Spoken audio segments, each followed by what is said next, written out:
Hello friends, आपका स्वागत है सिविलियन क्लासेस में। तो प्यारे बच्चों, आज हम बात करेंगे डिजाइन ऑफ कंक्रीट स्ट्रक्चर के बारे में, जिसमें आज हम लोग नए यूनिट्स की तरफ देखेंगे जिसका नाम है analysis and design of T beam. प्यारे बच्चों, ये आपके सिलेबस के अनुसार यूनिट नंबर 6 है। यूनिट नंबर 6 में आपको क्या पढ़ना है? Analysis and design of T beam के बारे में। तो प्यारे बच्चों, टी बीम का क्रॉस सेक्शन कैसा होगा? टी सेक्शन की तरह होगा। तो यही आपका है प्यारे बच्चों टी बीम्स। ये आपका क्या है? T beams. ये प्यारे बच्चों आपका सेक्शन है। दैट मीन्स अगर हम इस बीम के बारे में बात करें तो ये तो इस प्रकार से होगा प्यारे बच्चों, है ना। टी बीम ये आपका क्रॉस सेक्शन है, लेंथ तो उधर है ना, तो हमने सिर्फ क्रॉस सेक्शन एरिया दिखाया है। टी बीम के क्रॉस सेक्शन एरिया को हमने सिर्फ दिखाया है। तो प्यारे बच्चों देखिए, इस हॉरिजॉन्टल मेंबर को हम लोग बोलते हैं फ्लेंज। हॉरिजॉन्टल मेंबर को क्या बोलते हैं? फ्लेंज। और इस वर्टिकल मेंबर को या तो हम वेब बोलते हैं या तो हम रिब बोलते हैं। या तो वेब बोलेंगे या तो रिब बोलेंगे। याद रखिएगा प्यारे बच्चों, टी बीम के जो हॉरिजॉन्टल मेंबर होता है उसे हम फ्लेंज कहते हैं, और वर्टिकल मेंबर को वेब या रिब कहा जाता है। अब देखिए प्यारे बच्चों, ये जो आप फ्लेंज देख रही है ना, इस फ्लेंज का टोटल विड्थ, याद रखिएगा प्यारे बच्चों, हमने नाम लिया है टोटल विड्थ, क्योंकि इसके बाद एक नाम आएगा इफेक्टिव विड्थ, है ना। तो ये देखिए, यहां से लेकर यहां तक आपका क्या है? टोटल विड्थ ऑफ फ्लेंज, और इसको हम कैपिटल बी से डिनोट करेंगे। हमने क्या बोला प्यारे बच्चों? जो विड्थ ऑफ फ्लेंज है ये टोटल विड्थ ऑफ फ्लेंज है, जिसको हम कैपिटल बी से डिनोट करेंगे। अब ये देखिए प्यारे बच्चों, इस फ्लेंज का ये डेप्थ है। डेप्थ बोलिए चाहे थिकनेस बोलिए, डेप्थ या थिकनेस आप कह सकते हैं, तो उसको हम डीएफ से डिनोट करेंगे। डीएफ आपका क्या है प्यारे बच्चों? डेप्थ और थिकनेस ऑफ फ्लेंज। डेप्थ और थिकनेस ऑफ फ्लेंज। चलिए, अब हम अगर इसका बात करें, ये आपका क्या है? वेव है, तो ये क्या कहलाएगा? Width of wave. Width of wave, ठीक है ना। अब देखिए प्यारे बच्चों, हम लोग पढ़ चुके हैं depth of, effective depth of wave. तो इफेक्टिव डेप्थ क्या होता है प्यारे बच्चों? कंप्रेशन मेंबर के एक्सट्रीम फाइबर से लेकर टेंशन मेंबर के रेनफोर्समेंट के सेंटर डिस्टेंस तक। तो प्यारे बच्चों, यहां से लेकर रेनफोर्समेंट के सेंटर तक का डिस्टेंस क्या कहलाएगा? Effective depth of wave. और इसे हम डिनोट करेंगे स्मॉल डी से डिनोट करते हैं, ठीक है ना। तो इस क्रोनोलॉजी को आप याद रखिएगा कि इसको भाई फ्लेंज कहते हैं, इसको वेव कहते हैं, इसको हम डेप्थ या थिकनेस ऑफ फ्लेंज कहेंगे। ये आपका विड्थ ऑफ वेव है। विड्थ ऑफ वेव को बीडब्ल्यू से डिनोट करेंगे। डेप्थ या थिकनेस ऑफ फ्लेंज को डीएफ से डिनोट करेंगे। इतना बात आप लोग को याद रखना होगा, ठीक है प्यारे बच्चों। तो सबसे पहले अपने कॉपी में क्या करना है? टी बीम का क्या करना है? फिगर को ड्रॉ कर लेना है। टी बीम के फिगर को ड्रॉ करने के बाद ये आप सारा कुछ क्या कीजिएगा? दर्शा दीजिए। सबसे पहले फिगर बनाइए प्यारे बच्चों।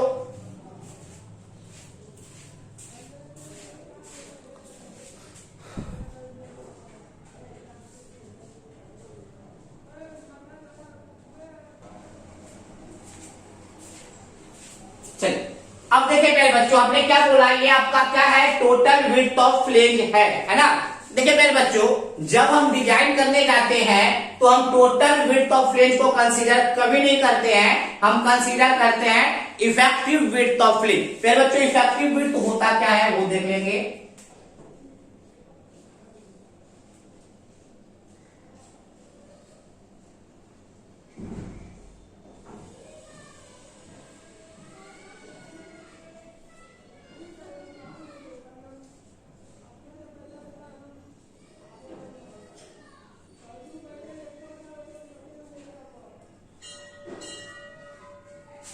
देखिए मेरे बच्चों, ये देखिए टोटल विड्थ कैपिटल भी है, तो इफेक्टिव विड्थ को हम, ये है प्यारे बच्चों आपका effective width of flange. Effective width of flange BF. Effective width of flange कितना हमने डिनोट कर दिया? बीएफ से हमने डिनोट कर दिया। प्यारे बच्चों, दोनों में अंतर क्या है? देखिए, एक्चुअल में आपका विड्थ कितना है? कैपिटल बी के बराबर। मगर जो जब लोड सहने का बारी आता है, जब टी बीम पे लोड लगता है और लोड लगने का जब बारी आता है, तो ये टोटल विड्थ जो है फ्लेंज का वो नहीं सहता है। कुछ विड्थ नहीं सह पाता है, तो जो विड्थ नहीं सह पाता है उस विड्थ को हम टोटल विड्थ में से घटा देते हैं, और जो विड्थ बचता है उसको हम बोलते हैं इफेक्टिव विड्थ ऑफ फ्लेम। तो पहले बच्चों हम लोग को पता कैसे चलेगा कि किसी भी टी बीम का इफेक्टिव विड्थ कितना होता है, तो वो हम आगे फॉर्मूला इसका देंगे। हमने क्या बोला, आगे हम इसका फॉर्मूला देंगे, किसका, इफेक्टिव विड्थ ऑफ फ्लेंज निकालने के लिए किसी भी टी बीम या किसी भी एल बीम के लिए। ठीक है प्यारे बच्चों, चलिए पहले आप इसको नोट डाउन कर लीजिए, पहले आप इसको नोट डाउन कर लीजिए।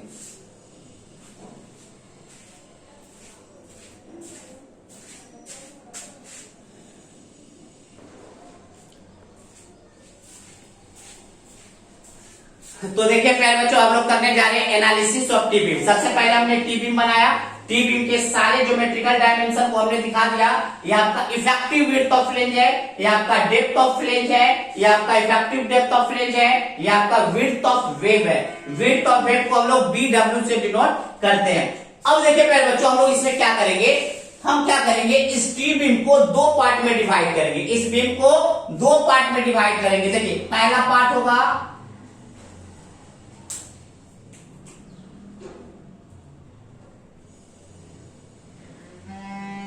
देखिए प्यारे बच्चों, ये जो है ना, ये हमारा पहला पार्ट होगा, और बचा हुआ जो ये पार्ट और ये पार्ट होगा दूसरा पार्ट होगा। पहला पार्ट हमारा ये होगा, मतलब देखिए इस बीम को, इस रेक्टेंगुलर बीम को हम आगे निकाल लेते हैं। सबसे पहले हम इस रेक्टेंगुलर बीम को निकाल लिए।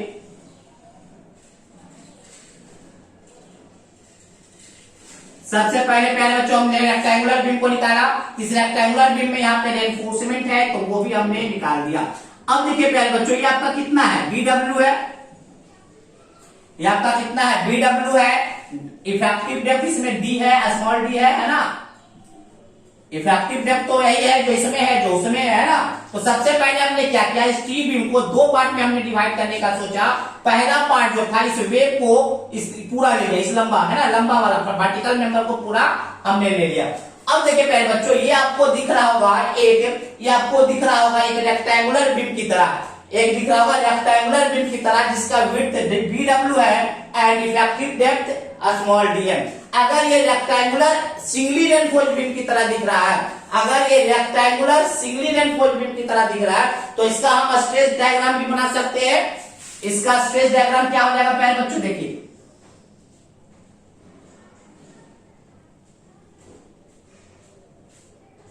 अगर हम इसका स्ट्रेस डायग्राम की तरह बात करें, मान लेते हैं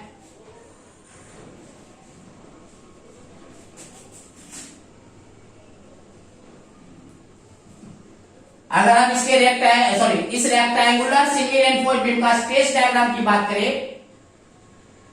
तो इस प्रकार से बनेगा। ये कितना जगह 0.446 FCD, यहां पर लगेगा C1, यहां पर क्या लगेगा C1, और यहां पे लगेगा रेनफोर्समेंट की जगह पे क्या लगेगा T, टेंसाइल फोर्स लगेगा। यार देखिए पहले तो हमने फिर से देखिए सब कॉन्सेप्ट को समझिएगा।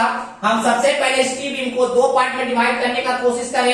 एक वर्टिकल मेंबर को सबसे पहले हमने ले लिया, इस वर्टिकल मेंबर में रेनफोर्समेंट भी आ रहा था, तो ये ऐसे कैसा काम करेगा, singly reinforced rectangular beam having dimension width is BW and depth effective depth small d।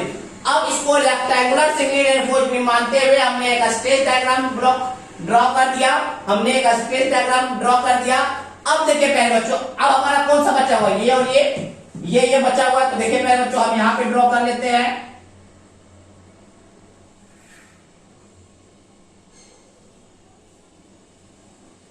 अगर हम ये बचे हुए पोर्शन को वहां ड्रॉ किए, तो इसका डेप्थ कितना होगा प्यारे बच्चों, इसका डेप्थ होगा डेप्थ ऑफ फ्लेंज के बराबर, डेप्थ ऑफ फ्लेंज के बराबर होगा।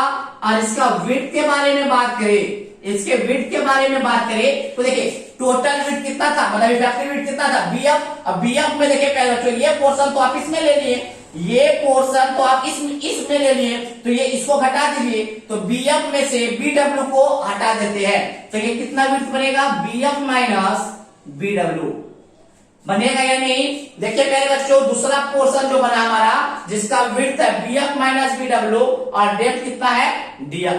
प्यारे बच्चों ये देखिए RCC बीम है क्या, नहीं, ये आपका क्या है PCC बीम है। क्यों, क्योंकि इसमें कोई रेनफोर्समेंट डाला हुआ नहीं है। आपको दिख रहा होगा कि इसमें कोई रेनफोर्समेंट नहीं डाला हुआ है। तो जब हम इसका स्ट्रेस ब्लॉक डायग्राम बनाएंगे तो आपका ये सिंपल रेक्टेंगल बन जाएगा।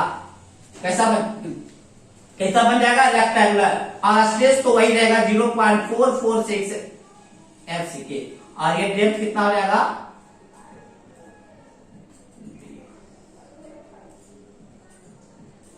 इसका कहां पे लगेगा? ये C2 एकदम बीचों बीच लगेगा, है ना। देखिए यहां तक क्लियर हुआ। पहले बच्चों देखिए हमने दो पार्ट में डिवाइड किया। पहला एक रेक्टेंगुलर जिसका की विड्थ कितना है? BW और डेप्थ है D। पहले बच्चों ये रेक्टेंगुलर सिंगली रेनफोर्स्ड बीम है क्योंकि इसमें रेनफोर्समेंट प्रोवाइड है, तो सिंगली रेनफोर्स्ड बीम को मानते हुए हमने एक स्ट्रेस ब्लॉक डायग्राम ड्रॉ कर दिया। फिर जो बचे हुए पोर्शन था BF minus BW and depth हो गया DF।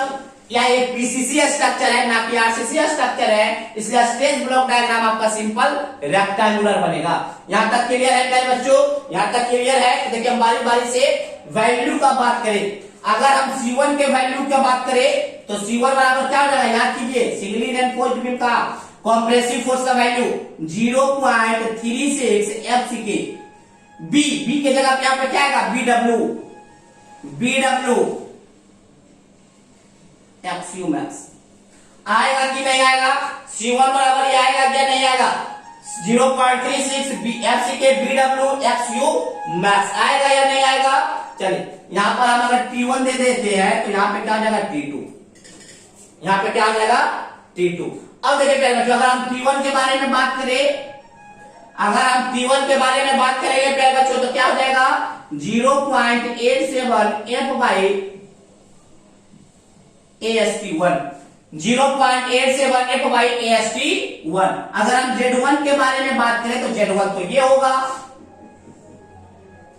यही होगा Z1। और Z1 का वैल्यू क्या होगा? लीवर आर्म का वैल्यू हमको पता है D minus 0.42 XU max. D minus 0.42 XU max. अगर हम C2 के बारे में बात करें, किसके बारे में? C2 के बारे में। याद कीजिए प्यारे बच्चों कि कॉम्प्रेसिव फोर्स निकालते कैसे थे? कॉम्प्रेसिव फोर्स हम लोग कैसे निकालते थे? ये फॉर्मूला याद कीजिए। तो हम लोग निकालते थे स्ट्रेस ब्लॉक का एरिया। कॉम्प्रेशन जोन में जो स्ट्रेस ब्लॉक होता था उसका एरिया निकालते थे। दैट मीन्स जब हम ये फॉर्मूला निकालने गए होंगे तो इसका एरिया इंटू विड्थ किए होंगे। Area of stress diagram, area of stress block diagram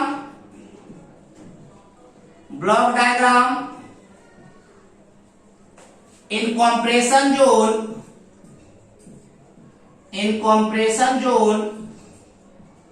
into width. यही ना था प्यारे बच्चों। तो देखिए C2 बराबर क्या हो जाएगा? एरिया बस इसका एरिया बताइएगा। एरिया हो जाएगा 0.446 FCK इनटू विड्थ कितना है? BF minus BW। तो ये आपका हो जाएगा C2 का वैल्यू। C2 का वैल्यू कितना हो जाएगा? 0.446। अच्छा एरिया निकाल रहे हैं तो एरिया क्या हो जाएगा? 0.446 DF। 0.446 इंटू DF है ना, इंटू विड्थ। विड्थ कितना है? BF minus BW। अगर हम T2 के बारे में बात करें तो 0.87 F बाई AST2। अगर हम Z2 के बारे में बात करें तो Z2 आपका हो जाएगा प्यारे बच्चों, देखिए तो ये टोटल D है ना, ये आपका रेक्टेंगुलर है तो DF बाई 2 होगा, ये आपका DF बाई 2 होगा। तो ये कितना हो जाएगा? D minus DF by 2। D minus DF by 2। D minus DF by 2। D minus DF by 2। क्यों? क्योंकि पहले जो रेक्टेंगुलर सेक्शन है, रेक्टेंगुलर सेक्शन का सीधी कहां पे लगेगा? तो आधा पे लगेगा। आधा मतलब DF बाई 2। तो D में से DF बाई 2 हटा दिए तो यही आपका लीवर आर्म होगा। यहां तक कोई दिक्कत करे बच्चों? यहां तक कोई दिक्कत नहीं है ना? चलिए इसको नोट डाउन कर लीजिए। पहले बच्चों याद रखिएगा C1 का वैल्यू, T1 का वैल्यू, Z1 का वैल्यू, C2 का वैल्यू, T2 का वैल्यू और Z2 का वैल्यू। तो यही हम न्यूमेरिकल पे क्या कर सकते हैं? अप्रोच अच्छे तरीके से कर सकते हैं, समझ से कर सकते हैं। हमने सिर्फ TP को क्या किया? एक वर्टिकल मेंबर को यहां लिखा जो कि सिंगली रेनफोर्स्ड बीम बन गया था, इसका स्ट्रेस ब्लॉक ये था। बाकी बचे हुए पोर्शन को हमने यहाँ ड्रॉ कर लिया, जिसका विड्थ BF माइनस BW हो गया और डेप्थ कितना हो गया, DF के बराबर हो गया। इसमें छड़ नहीं है तो ये PCC का काम करेगा, और PCC मटेरियल का जो आपका स्ट्रेस ब्लॉक डायग्राम होता है वो रेक्टेंगुलर होता है। उसके मदद से हम लोग क्या निकाल लिए, C1 T1 C2 T2 Z1 और Z2। चलिए इसको नोट डाउन कीजिए।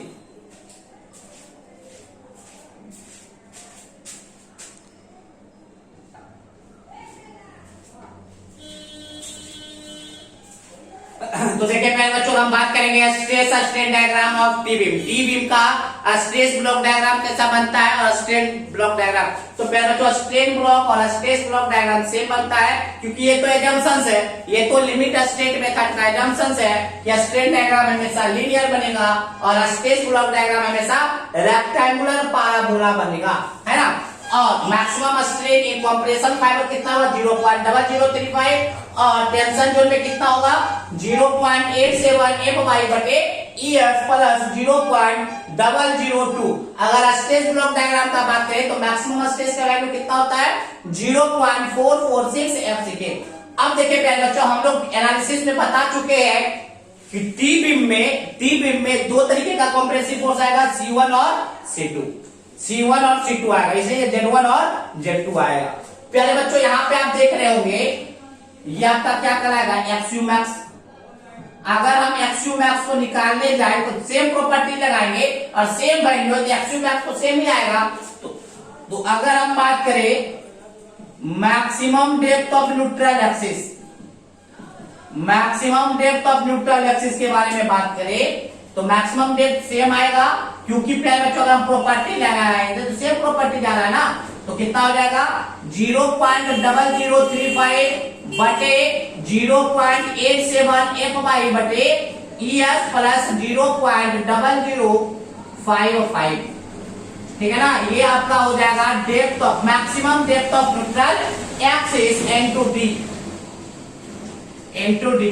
पहले बच्चों अगर हम इसको हम पहले भी जान रहे हैं कि एक्सयू मैक्स का वैल्यू कितना हो जाता है, 0.53D किसके लिए, Fe250 के लिए, 0.48D Fe405